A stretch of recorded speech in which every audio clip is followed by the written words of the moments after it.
अस्सलाम वालेकुम दोस्तों, कैसे हैं आप। मैं हूं आपका होस्ट मोहम्मद आजम समीर। पहले की तरह जनाब बात चल रही है स्वीडन के वीज़ा की, उसके बाद स्विट्ज़रलैंड के वीज़ा की। तो यकीन जाने बड़ा ही आसान प्रोसेस है स्विट्ज़रलैंड का और स्वीडन का। क्या आप स्विट्ज़रलैंड का कोई भी वीज़ा अप्लाई करें तो वो तीन चीज़ें होनी ज़रूरी हैं, और अगर आपके पास वो तीन चीज़ें नहीं हैं या उनमें से एक की भी कमी है तो मेरा ख्याल आपका वीज़ा लेना बहुत ही मुश्किल हो जाता है। तो दोस्तों भाइयों, इस वीडियो को एंड तक आपने देखना है। अगर आप स्विट्ज़रलैंड वाकई ही जाना चाहते हैं, आपका मन चाहता है कि आप स्विट्ज़रलैंड जाएं, क्योंकि स्विट्ज़रलैंड बहुत ही खूबसूरत कंट्री है। वहाँ पे लोग स्टडी के लिए जाते हैं, जॉब के लिए जाते हैं, बिजनेस के लिए जाते हैं, रिटायरमेंट वीज़ा पे जाते हैं, फैमिली रीयूनिफिकेशन वीज़ा पे जाते हैं। तो इन तमाम का मैंने ऑलरेडी जिक्र कर दिया है, लेकिन आज मैं आपको बताऊंगा कि इसकी तीन सीधा चीज़ें जिसकी वजह से वीज़ा नहीं मिलता, या ये कह लें कि तीन ऐसी चीज़ें अगर ना हो तो वीज़ा नहीं मिलेगा, अगर हो तो वीज़ा रिजेक्ट नहीं होगा। दोस्तों, सबसे पहले नंबर पे जिस चीज़ का मैं जिक्र करूंगा वो है आपकी बैंक स्टेटमेंट। देखें, स्विट्ज़रलैंड का कोई भी वीज़ा है ना, अनटिल अनलेस वहाँ पे अगर कोई बंदा आपको जॉब के लिए बुला रहा है, आपको वर्क परमिट दे रहा है और आपको वो लिख रहा है कि जनाब इसके सारे अखराजात मेरी तरफ से, इसकी रिहाइश, इसके जो वहाँ पे वो रहेगा फ्लैट, और इसके सारे खाना पीना, इसकी सैलरी सारी मैं पे करूँगा, ये सिर्फ यहाँ पे आ जाए। तो उसके सिवा आपने जो वीज़ा भी अप्लाई करना है, आपके पास बैंक स्टेटमेंट तकड़ी होनी चाहिए। फॉर एग्जांपल, अगर आप बिजनेस वीज़ा के लिए अप्लाई करते हैं, 2-3 करोड़ के बैंक स्टेटमेंट्स के कम ना हो। अगर आपकी बैंक स्टेटमेंट 2-3 करोड़ से कम है तो फिर मुश्किलात है, तो फिर समझ लें आपके चांसेस भी कम है।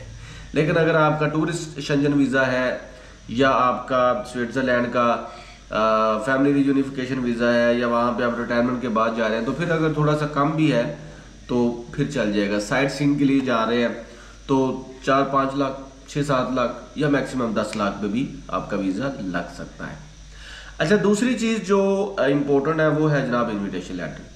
इनविटेशन लेटर या जॉब ऑफर लेटर या स्टडी या एडमिशन ऑफर लेटर या कोई भी ऐसा डॉक्यूमेंट जो ये शो करे कि कोई बंदा आपको वहाँ पे बुला रहा है, आपका स्पाउस है, आपका दोस्त है, आपका भाई है, आपका एम्प्लॉयर है, आपकी कंपनी है, या आपका कोई बिजनेस पार्टनर है, या कोई कॉन्फ्रेंस है, या वहाँ पे कुछ भी है, उस सिलसिले में अगर आप वहाँ पे जा रहे हैं तो आपके पास इनविटेशन लेटर होना ज़रूरी है। मैं ये नहीं कहता हूँ कि आपके वीज़ाज के चांसेस ज़ीरो ही हो जाते हैं अगर आपके इनविटेशन लेटर ना हो। सकता है कि बाकी डॉक्यूमेंट्स आपके बहुत स्ट्रॉन्ग हो, या हो सकता है कि आपकी बैंक स्टेटमेंट बहुत स्ट्रॉन्ग हो, या हो सकता है कि आपकी ट्रैवल हिस्ट्री बहुत ज़्यादा हो, या हो सकता है कि आप इससे पहले भी स्विट्ज़रलैंड में रह चुके हो, या आपके पास अमेरिका का वीज़ा हो, या आपके पास जनाब रेजिडेंट परमिट हो ऑस्ट्रेलिया का या न्यूजीलैंड का या चेक रिपब्लिक का या चाइना का। तो फिर आपके चांसेस डेफिनेटली इंक्रीज हो जाते हैं, ज़्यादा चांसेस बढ़ जाते हैं। लेकिन अगर आपके पास इनविटेशन लेटर ना हो तो फिर आपके चांसेस ज़्यादा रिड्यूस हो जाते हैं, आपके चांसेस कम हो जाते हैं। फिर आपके जो वीज़ा लेने के जो चांसेस हैं उनमें कमी के साथ साथ आपका केस भी इतना स्ट्रॉन्ग नहीं होता। तो इसलिए जब कभी भी आप जनाब स्विट्ज़रलैंड के वीज़ा के लिए अप्लाई करें तो कोशिश ये किया करें भाइयों कि आपके पास इनविटेशन लेटर होना चाहिए। देखिए, ये तो अंडरस्टूड सी बात है। अगर आप किसी दूसरे शहर में भी जाएंगे ना, तो अगर आप बस में सफ़र कर रहे होंगे तो आपको कोई दूसरा आपके साथ वाला कहेगा तो वो पूछेगा, यार आप काला शाह काकू या साहिवाल या कसूर या लाहौर या पेशावर या गुजरात जहाँ भी जा रहे हैं, तो आपसे पूछेगा आप किसके पास जा रहे हैं, to whom you are gonna meet, कि आप गोइंग टू मीट वो कौन सा पर्सन है जिसके पास आप जा रहे हैं।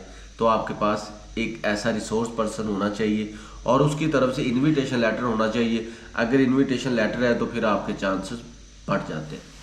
तीसरी चीज़, लास्ट बट नॉट लीस्ट है दोस्तों, आपकी बैंक स्टेटमेंट भी होगी, प्लस आपका इनविटेशन लेटर भी हो गया, उसके बाद है जनाब पुलिस करेक्टर सर्टिफिकेट। ओहो, मोस्ट वैल्यूएबल डॉक्यूमेंट पासपोर्ट के बाद। जब पासपोर्ट नहीं होगा तो फिर तो वीज़ा ही नहीं मिलेगा।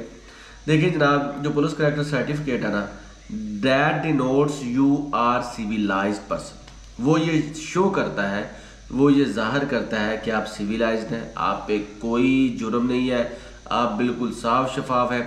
आपको हुकूमत पाकिस्तान की तरफ से एक ऐसा सर्टिफिकेट दिया जा रहा है अटेस्टेशन के साथ, वेरिफिकेशन के साथ, कि जिस पे ये लिखा हुआ है कि भाई इस पे कोई जुर्म नहीं है, ही और she can travel any part of the world, any country, any state, कि जहाँ पे आप जा सकते हैं। तो पुलिस करैक्टर सर्टिफिकेट भी आपके पास होना बहुत ज़रूरी है। हाँ, पुलिस करैक्टर सर्टिफिकेट के होने की तब वैल्यू ख़त्म हो जाती है अगर आप उसको मिनिस्ट्री ऑफ फॉरेन अफेयर्स से अटेस्टेड ना करवाओ। तो आपने जब कभी भी कोई भी डॉक्यूमेंट जिसकी वेरिफिकेशन या उसकी अटेस्टेशन ज़रूरी हो, तो वो उससे ज़रूर उस इदारे से वेरीफाइड या टेस्ट करवाना। जैसे for example police character certificate itself एक बहुत वेटेज रखता है डॉक्यूमेंट, लेकिन अगर इसकी अटेस्टेशन ना हो तो फिर ज़ीरो है। ठीक है, इसी तरह अगर आपके एजुकेशन के डॉक्यूमेंट्स हैं एकेडेमिया के, वो बहुत वेटेज रखते हैं जब आप स्टडी वीज़ा पे जाते हैं, लेकिन अगर उसकी आप HEC से अटेस्टेशन ना कराओ या वेरिफिकेशन ना कराओ तो वो फिर ज़ीरो है। तो ये 3 डॉक्यूमेंट आपके पास होनी चाहिए। वीज़ा आपको मिलेगा, ज़रूर मिलेगा।